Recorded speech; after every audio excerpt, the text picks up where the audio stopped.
And U.S. President Donald Trump is set to deliver his State of the Union address at the U.S. Capitol at 9 p.m. U.S. Eastern Time.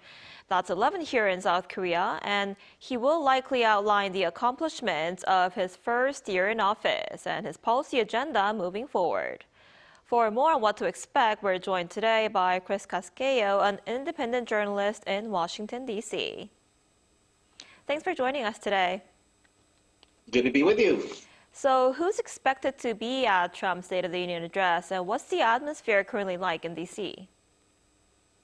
Sure. So members of both parties of Congress are expected to be in attendance, including as well as cabinet officials, Supreme Court justices, the Joint Chiefs of Staff, the Diplomatic Corps, and a designated survivor from Trump's cabinet will not be in attendance as is custom and watching from a secured location that's undisclosed in the event of a catastrophic attack. This is a Cold War practice that has continued for many years now. Now, Trump's invited guests to the State of the Union include the gold medal winning U.S. men's Olympic hockey team, family members of fallen law enforcement and service members, and Erica Kirk, the widow of slain political activist Charlie Kirk.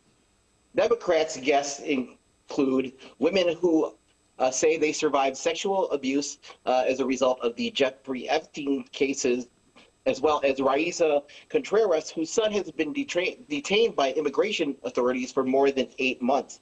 Now, the atmosphere here in Washington, D.C. is highly partisan and politically charged on this night. Republican lawmakers in attendance are expected to be vocally supportive.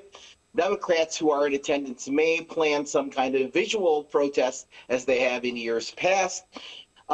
But about 50 Democratic lawmakers are not attending the speech. They will be on the National Mall at an outdoor rally, and security in D.C. is heightened but normal. I see. And what should we be watching out for? How is Trump expected to address tariffs during his address? Well, right off the bat, when Trump enters the statuary hall, look for him to see how he greets the members of the Supreme Court, who on Friday struck down his emergency powers to levy tariffs widely. He called a lot of them. He had some very strong words for them on Friday after their decision came down. And it's expected to be a major theme of his speech. He's likely to defend his use of tariffs as protecting U.S. manufacturing, and he may signal new or expanded tariff strategies, particularly involving China. And of course, markets will be watching closely for specific language that could affect any trade policy. Right, and this speech, it comes at a time of global uncertainty, especially with the Trump administration pressuring Iran and bolstering U.S. military presence in the Middle East in recent weeks. What is he expected to say about foreign policy? Yeah, you can expect strong rhetoric from Trump about Iran and the justification of an increased U.S. military presence in the Middle East. And maybe he'll offer reasons why it may be necessary to invade Iran, as he's hinted that that is a possibility if they cannot reach a nuclear agreement. He's likely to emphasize projecting strength as far as other foreign policy while avoiding prolonged wars and reinforcing his America First foreign policy framework. You might hear some references to China and broader global competition, linking national security to domestic economic stability here in the United States. Right, and a lot of attention is also on what he'll say about immigration enforcement. What will his tone be on this issue? Yeah, I think we can expect a very law and order focused tone from Trump, with emphasis on his successes at the southern border. Border crossings at the U.S.-Mexico border, the southern border, are at historic lows. And he'll also talk about his interior enforcement, including the enforcement operations in Minnesota.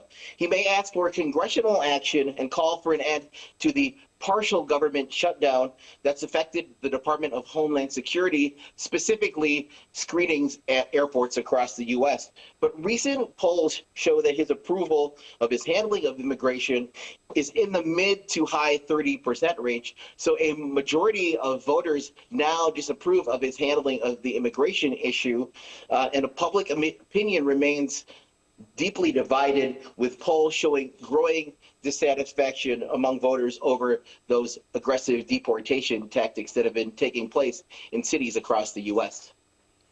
Right. Another very important issue is the cost of living. How will Trump address affordability issues? Yes, he's expected to talk about inflation, energy production, domestic manufacturing, and tax policy. Affordability proposals that we may hear tonight from Trump include restricting large institutional investors from buying single-family homes, directing housing finance agencies to improve mortgage access, proposing temporary caps on credit card interest rates, and looking into more regulatory efforts to cut consumer costs. Now, polling on this issue indicates that roughly 1/3 of voters approve of his handling of cost of living issues and inflation, while a majority disapprove. So it's a major political vulnerability, not just for Trump, but for Republicans who are running for Senate and House in the midterm elections in November that will decide control of Congress. And this is expected to be a key focus of the speech, the theme of affordability. Virginia Governor Abigail Spanberger, who's newly elected last November, will give the official Democratic response to the State of the Union right after Trump's speech. I see. We'll have to keep a close eye on what he'll say tonight. All right. Thank you so much for your time and insight today. We appreciate it. Good to be with you again, as always.